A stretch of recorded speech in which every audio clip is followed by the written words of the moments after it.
gusto kong itong trophy na ito yung maging symbol ng hope and power ng second chances na even in yung pinakamadilim na part ng life mo, with everything that happened to me after season 1, you can still shine the brightest and, di ba, i-share mo yung platform mo, i-share mo yung light sa mga tao na nasa paligid.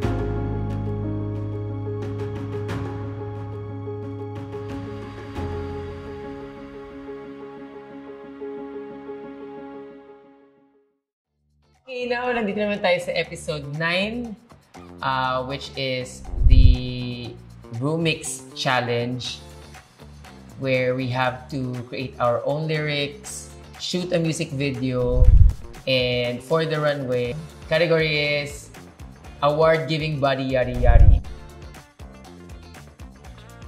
Yung damit na sinuot ko dito sa award-giving body yari yari, unang-una ko siyang pinagawa kasi I thought ito yung gusto kong isuot pagpasok ko ng workroom. As in, yung entrance look ko, gusto kong magsuot ng something na may papakita yung all-star glow up and quintessential version ni Brigading, the brand. Kaya kung makikita ninyo, it's color blue and silver.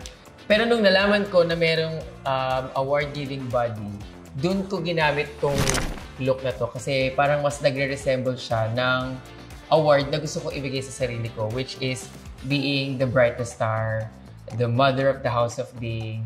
Kaya yung title ng award ko is Kinang Ina Award. Minatch ko yung dress ko dun sa award ko na looking like a crystallized light. Crystallized shining light. Anong damit ko was Sasa Jimenez. Namit ko siya sa isang gallery sa Makati. And right then, nag-click agad yung energy namin and she said na she wanted to support and dress me up. And I'm very lucky na binigyan niya ako ng tulong kasi yung preparation talaga back at that time was very tedious. Tedious! Very crucial talaga kasi time constraint kayo and ang daming looks na dapat i-prepare. So, to be getting that kind of support from people who's been believing in you from afar, ang sarap sa feeling na may mga ganun palang tao na nami-meet mo lang casually and then very willing to support you. She was very professional. Isa itong damit sa natapos agad-agad and very polished ng pagkakagawa and na-achieve talaga namin yung design na magmamatch sa trophy na to. Ay, nilagyan ko ng mga bato, oh. Puro ko kasi ganyan eh. Ganda. Paano natin? Pa-experience ako ng zoom in. Ay. So, ang gumawa nito ay si Father. And ako yung embellish. Tapos parang nabasag din kasi ito yung nagkagulo-gulo ito eh.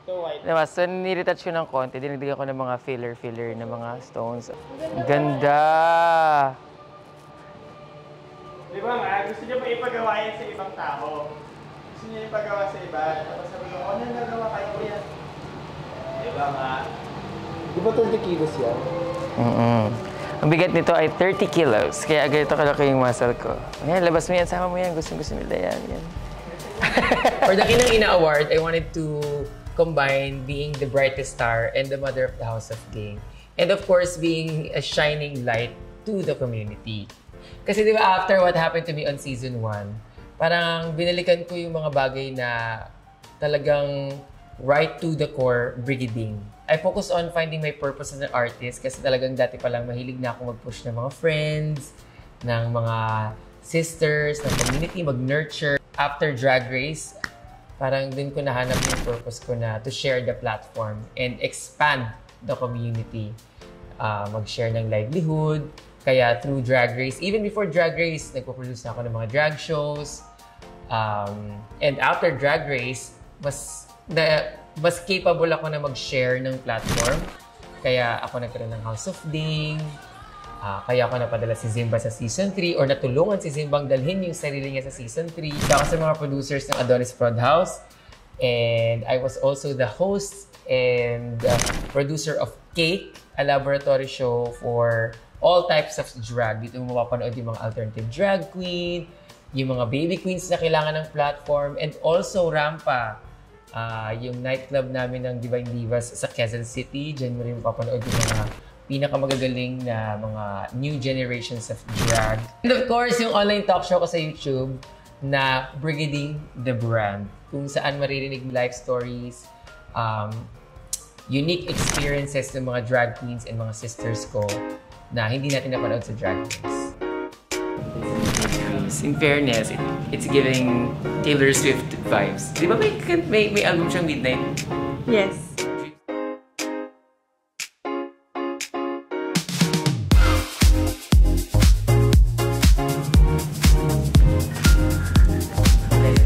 This is swimming pool.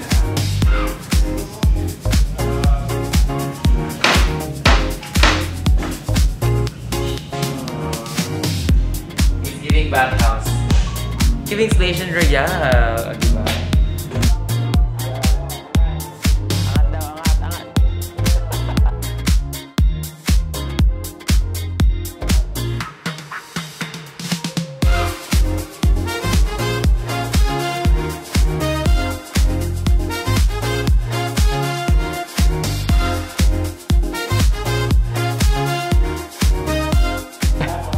Elsa, the cold never bothered me anyway. Do you want to build a snowman?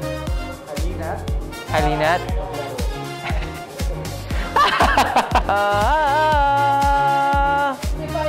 Di ba yung gravity ba yun? The past is in the past. Let it go. Oh my God. Alam mo, bagay yung let it go sa akin. Di ba sinasabihin ako ng season 1 na mag-let go? Kasi ito na yung nagle-let go na si Brigading. Can't hold it back anymore. Ito na yung powers. Yung music video, in fairness, medyo I felt a little confident dun sa Maxi Challenge na yun. Kasi binalikan ko yung experiences ko. For the longest time, I have been doing theater. I have been doing TV. I have been doing commercials. I have been doing movies. I mean, hindi naman sila sobrang dami, pero yun yung mga bagay na ginagawa ko na dati, na na-channel ko dito sa challenge na to. Yung lyrics ko, para siyang synthesis ng life story ko. Diba? Parang I've been through the fire, I've been through the storm, and in this show, I was rebirthed, rebranded. Bilang drag queen, I was born to transform. Yun, yung pagtitiwala mo sa sarili mo while you are healing on the show, or yung mga times na I was feeling depressed and it felt like doors were closing. Yun yung Darling Magtiwala. Pilipinas to the world, magtatagumpay, makuha natin yung mga bagay na para sa atin. Serving drag excellence, Filipino drag excellence internationally dito sa Station Royale. I think I was able to do all of that with a flaming heart, di ba? Yung gigil and passion ko talaga to really showcase the brand new day. Nailabas ko dun sa lyrics. Episode 5, I won my first Rue Badge. Episode 7, I won my second Rue Badge. And Episode 9, I won my third Rue Badge. These are the things na hindi ko talaga pinlano na kailangan isa ako, makadalawa, or makatatlo. I just wanted to really go into the competition prepared, more honest, more authentic, accepting my flaws, and knowing who I am, knowing my brand. And to be getting all of this validation, all of these praises, talagang it's very surprising. Kita-kita yun yung reaction ko, gulat na gulat talaga ako. Kasi hindi ko naman nakita yung shooting ng ibang queens ko, paano sila nag-perform sa music videos nila. So parang to be able to get those recognition sa part ng competition na konti na lang kayo. Tapos ito pa yung parts ng season na nasa dulo na kayo. So very special at important nitong mga Rue Badges na to.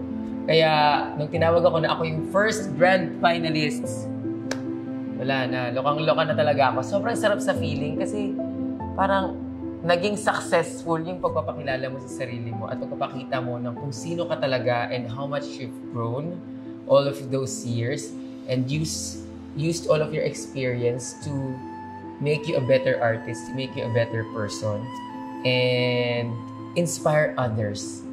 Yun yung pinakamasarap. Asan na ba yung mga Ito, yung mga Rue Badge ko. Oh my God. Plastic lang!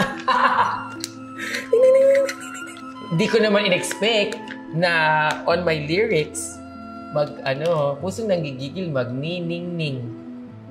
Ning-ning-ning. Ning-ning-ning. Ding-ding-ding, ding-ding-ding, di ba? It all comes in 3. Really, nakaka-proud. Nakaka-proud tong 3 Rue badges na to. Kasi parang from my season, I lip-sync for my life 3 times. And then now, I have 3 Rue badges. There's so much pride. Kasi I am still here, healing from the show, still shining, still learning that I can do this. And still be able to inspire others na kaya ko to, kaya nyo din to. Yung mga setbacks na nangyari sa inyo, yung mga challenges na dumating sa life ninyo, those were universe's way of redirecting you to your greatness and higher power. Thank you, Drag Race Philippines. Kasi tinulungan niyo ako na ma-realize at ma-embrace yung inner strength ko. So, naalala mo nung sa exit line ko nung season 1, I am excited to show the world who I am after this. And this is me after that season. Diba? Just full of pride and full of overflowing emotions that I am so ready to share. This journey is not mine alone. It's for everyone. Hindi mo kailangan maging drag queen or hindi mo kailangan maging queer person to be inspired with all this story. Hindi lang story ko, story ng mga kasama ko sa show. And I want to inspire everyone na you can. It's possible for you to find that unique light inside of you and use all of your challenges, all of the setbacks and experiences in your life as a learning experience for you to be a better person or artist someday.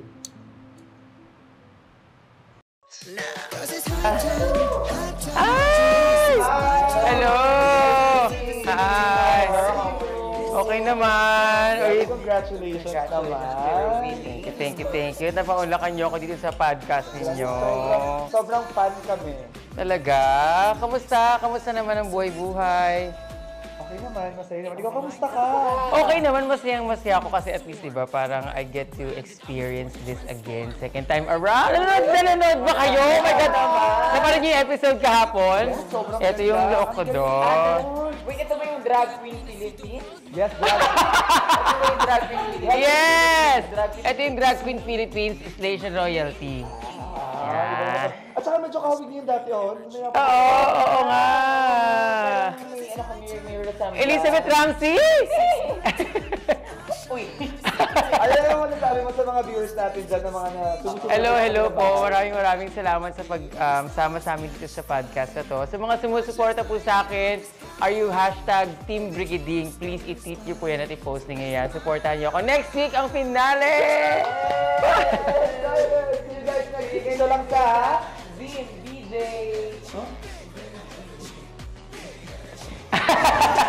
Put you on a map, mga babe.